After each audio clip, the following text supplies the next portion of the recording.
Start. किसी भी समस्या के समाधान हेतु जब एक से अधिक विकल्प सामने आते हैं, तब उनमें से समस्या के हल के लिए किसी विकल्प का चयन करना ही निर्णय की मानसिक प्रक्रिया है। विराम। हर मनुष्य जीवन भर इस प्रक्रिया में उलझा रहता है। विराम। विवाद समस्या को जन्म देता है और उसके निपटाने के लिए पक्षकार जब न्यायपालिका के समक्ष आते हैं, तो उनका निराकरण पक्षकारों के कथन, साक्षी तथा वाद विवाद को सुनने के पश्चात जो अभिलिखित विचार व्यक्त करता है, उसे निर्णय कहा जाता है। विराम। यह तर्कसंगत एवं विधि के सिद्धांतों पर आधारित होता है। विराम। इस प्रकार निर्णय न्यायाधीश, न्यायिक अधिकारी द्वारा किसी मामले में अंतिम मत का व्यक्त किया जाना है। विराम पैरा। निर्णय लेखन को कुछ विचारकों द्वारा कला की संज्ञा दिया गया है, परंतु यह निर्णय लेखन की कला दूसरी कलाओं की अपेक्षा अधिक अनुशासित है, क्योंकि इस कला में कल्पना शक्ति का स्थान सीमित है और इसकी परिधि विधि की मर्यादाओं से बंधी हुई है।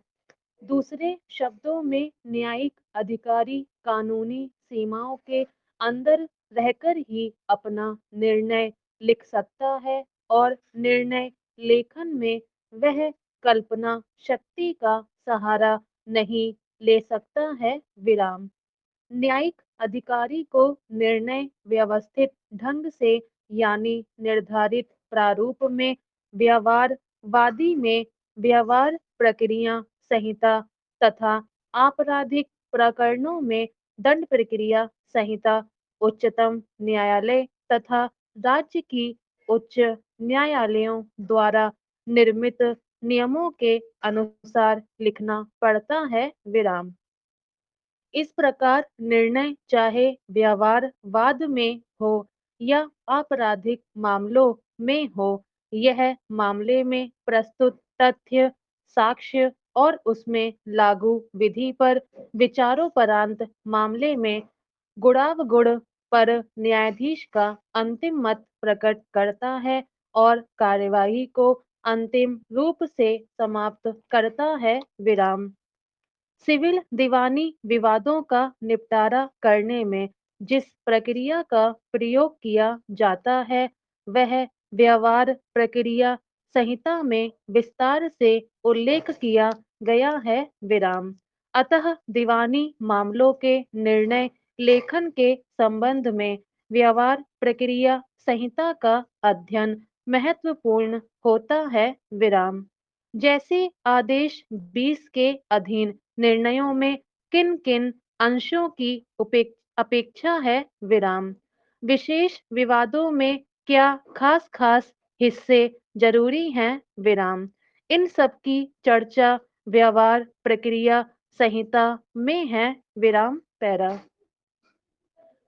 सामान्यतः सिविल वाद का प्रारंभ वाद पत्र से होता है और प्रतिवादी अपनी प्रतिरक्षा हेतु उसका उत्तर लिखित कथन उस पर समन तामील होने के दिन से 30 दिन के भीतर प्रस्तुत करेगा, परंतु यदि वह निर्धारित उक्त तिथि के भीतर लिखित कथन प्रस्तुत करने में असफल रहता है, तो यह समय सीमा 90 दिनों तक बढ़ाई जा सकती है। विराम।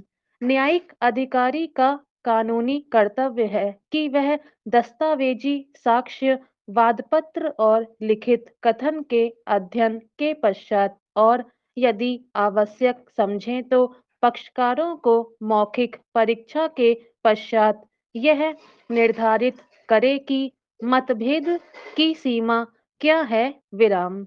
इन मतभेदों से किन विवादकों का जन्म होता है, साक्ष्यों की परीक्षा के पश्चात पक्षकारों की ओर से मौखिक तर्क प्रस्तुत किए जाते हैं और न्यायालय निर्णय की स्थिति में पहुंच पाता है। विराम विवादकों की विरचना का मुकदमे के परीक्षण और निर्णय लेखन में बहुत महत्व है। विराम यह विवाद क्षेत्र का सीमांकन और निर्णय लेखन की क्रिया में दिशा निर्धारित करते हैं। विराम यदि इसमें त्रुटि रह जाए तो निर्णय में भी गलती की संभावना हो जाती है। विराम इसलिए व्यवहार प्रक्रिया संहिता के आदेश 14 में निर्देशित सिद्धांतों को ध्यान में रखना आवश्यक है। विराम विवादक तब होते हैं जबकि